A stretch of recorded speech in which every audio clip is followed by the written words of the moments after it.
तू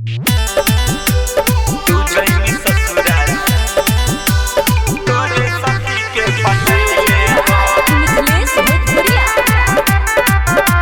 तोरे सखी के जो जो के छौरी के नी बदल नहीं तोरा चक्कर में हम रोब।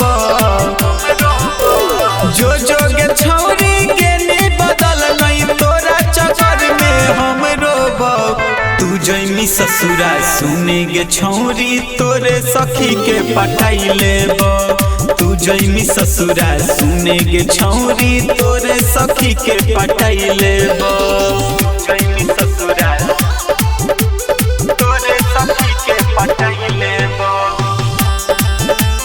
तू जइनी ससुराल तोरे सखी के कोरो हलियो छौरी विश्वास तोरा पजादा दिलियो बदल बाकी पीछे में इरादा।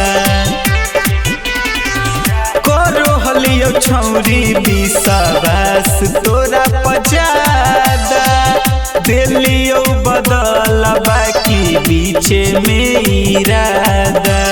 रोबो हलियो तोरे चक्कर में ज्यादा बाकी गे छौरी अब कम सोब। तू जइनी ससुरा सुने गे छौरी तोरे सखी के पटाई लेब।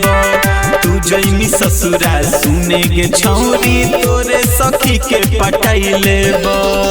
जइनी ससुराल तोरे सखी के पटैले तू जइनी ससुराल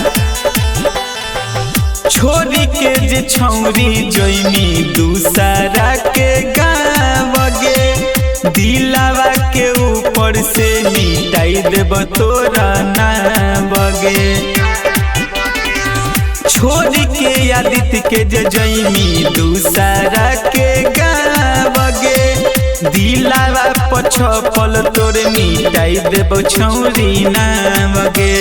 कहियो छौरी सुने ने बतिया गलती दोबारा नहीं हम करब। तू जइनी ससुरा सुने गे छौरी तोरे सखी के पटाई लेब। तू जइनी ससुरा सुने गे छौरी तोरे सखी के पटाई लेब।